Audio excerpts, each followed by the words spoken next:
সোনার তরী রবীন্দ্রনাথ ঠাকুর। কবি পরিচিতি: অসামান্য প্রতিভার অধিকারী বিশ্বকবি রবীন্দ্রনাথ ঠাকুর বাংলা কবিতার প্রাণপুরুষ। তিনি 1861 খ্রিস্টাব্দের 7ই মে ভারতের কলকাতায় জন্মগ্রহণ করেন।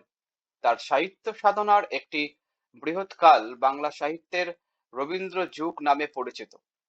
মানব ধর্মের জয় ও সৌন্দর্য তৃষ্ণা রোমান্টিক এই কবির কবিতার মূল সুর। কবিতা ছাড়াও ছোট গল্প, উপন্যাস, নাটক, প্রবন্ধ, ভ্রমণ কাহিনী ও সঙ্গীত রচনায় রবীন্দ্রনাথ কালজয়ী প্রতিভার সাক্ষ্য রেখেছেন। তিনি ছিলেন অনন্য চিত্রশিল্পী, অনুসন্ধিৎসু বিশ্ব পরিব্রাজক, দক্ষ সম্পাদক এবং অসামান্য শিক্ষা সংগঠক ও চিন্তক। নিজে প্রাতিষ্ঠানিক শিক্ষা গ্রহণে নিরুৎসাহী হলেও বিশ্বভারতী নামের বিশ্ববিদ্যালয়ের তিনি শাসনিক ও প্রতিষ্ঠাতা। মাত্র 15 বছর বয়সে তার প্রথম কাব্য বনফুল প্রকাশিত হয়।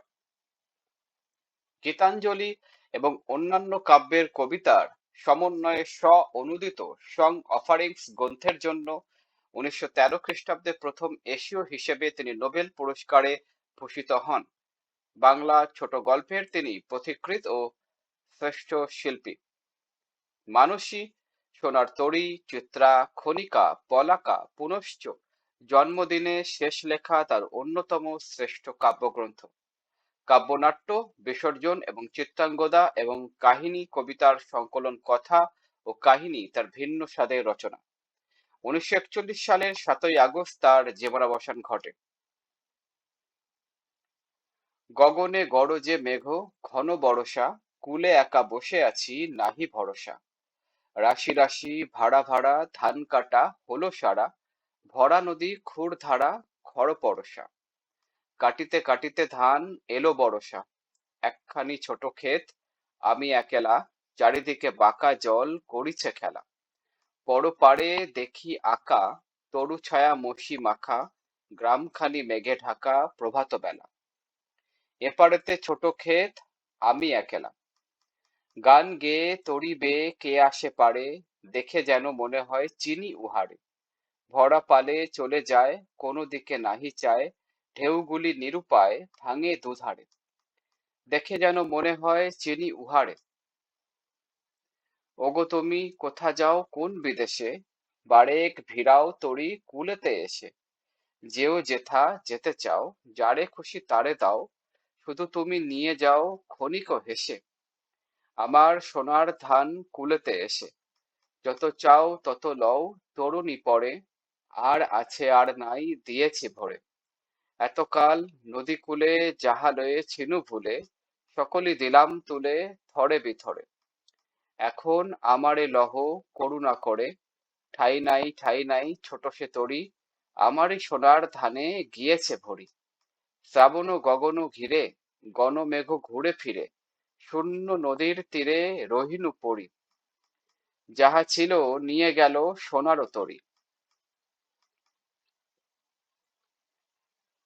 শব্দার্থ ও টিকা।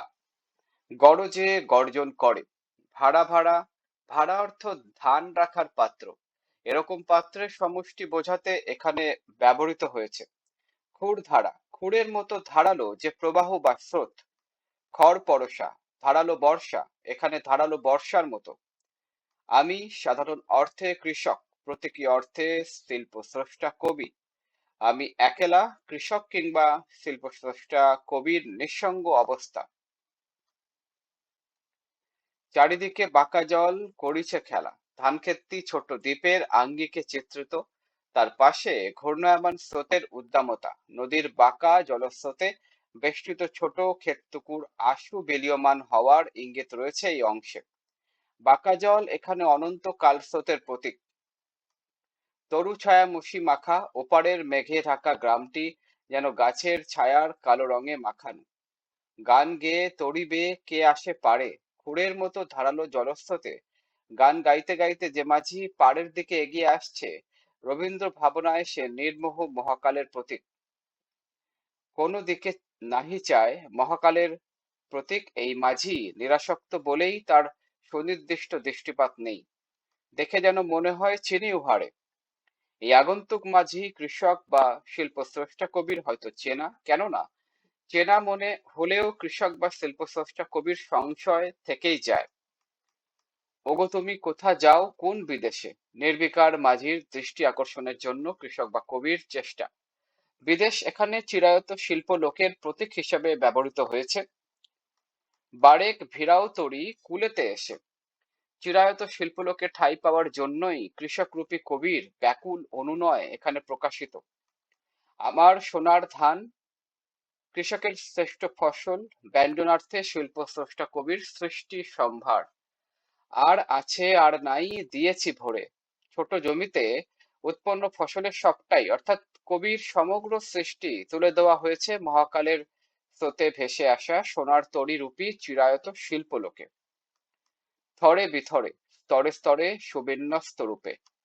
এখন আমারে লহ করুণা করে, ফসল বা সৃষ্টি সম্ভার তুলে দেওয়া হয়েছে নৌকায়। এখন ফসল বা সৃষ্টির স্রষ্টা স্থান পেতে চায় ওই মহাকালের নৌকায়। ঠাঁই নাই ছোট সে তরী, সোনার তরীতে মহৎ সৃষ্টিরই স্থান সংকুলান হয় কেবল।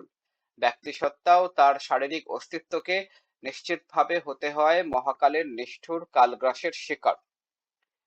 শূন্য নদীর তীরে রহিনু পড়ি, নিঃসঙ্গ অপূর্ণতার বেদনা নিয়ে আসন্ন ও অনিবার্য মৃত্যুর প্রতীক্ষার ইঙ্গিত। এ প্রসঙ্গে রবীন্দ্রনাথ লিখেছেন, মহাকাল আমার সর্বস্ব লইয়া যায় বটে, কিন্তু আমাকে ফেলিয়া যায় বিস্মৃতি ও অবহেলার মধ্যে।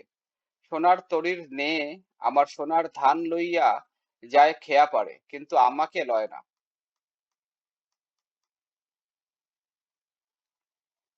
পাঠ পরিচিতি। সোনার তরী রবীন্দ্রনাথ ঠাকুরের সোনার তরী কাব্যগ্রন্থের নাম কবিতা। শতাধিক বছর ধরে কবিতা বিপুল আলোচনা ও নানামুখী ব্যাখ্যায় নতুন নতুন তাৎপর্যে অভিষিক্ত। একই সঙ্গে কবিতাটি গূঢ় রহস্য ও শ্রেষ্ঠত্বের স্মারক। মহৎ সাহিত্যের একটি বিশেষ গুণ হলো কালে কালে নতুন দৃষ্টিভঙ্গি ও বিবেচনার আলোকে তার শ্রেষ্ঠত্ব নিরূপিত হয়ে থাকে।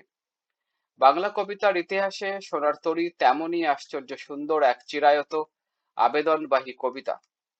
কবিতাটিতে দেখা যায় চারপাশের প্রবল স্রোতের মধ্যে জেগে থাকা দ্বীপের মতো ছোট একটি ধান খেতে উৎপন্ন সোনার ধানের সম্ভার নিয়ে অপেক্ষারত নিঃসঙ্গ এক কৃষক। আকাশের ঘন মেঘ আর ভারী বর্ষণে পাশের খরস্রোতা নদী হয়ে উঠেছে হিংস্র। চারিদিকের বাঁকা জল কৃষকের মনে সৃষ্টি করেছে ঘনঘোর আশঙ্কা। এরকম এক পরিস্থিতিতে ওই খরস্রোতা নদীতে একটি পালতোলা সোনার নৌকা নিয়ে বেয়ে আসা এক মাঝিকে দেখা যায়। উৎকণ্ঠিত কৃষক নৌকা কূলে ভিড়িয়ে তার উৎপাদিত সোনার ধান নিয়ে যাওয়ার জন্য মাঝিকে সকাতরে মিনতি জানালে ওই সোনার ধানের সম্ভার নৌকায় তুলে নিয়ে মাঝি চলে যায়। নৌকায় স্থান সংকুলান হয় না কৃষকের। শূন্য নদীর তীরে আশাহত কৃষকের বেদনা গুমড়ে মরে। এ কবিতায় নিবিড়ভাবে মিশে আছে কবির জীবন দর্শন। মহাকালের স্রোতে জীবন যৌবন ভেসে যায়, কিন্তু বেঁচে থাকে মানুষের সৃজনশীল কর্ম সম্ভার। তার ব্যক্তিসত্তা ও শারীরিক অস্তিত্বকে নিশ্চিতভাবে হতে হয় মহাকালের নিষ্ঠুর কালগ্রাসের শিকার। সোনার তরী মাত্রাবৃত্ত ছন্দে রচিত। বহু নির্বাচনী প্রশ্ন, সৃজনশীল প্রশ্ন নিজে করো।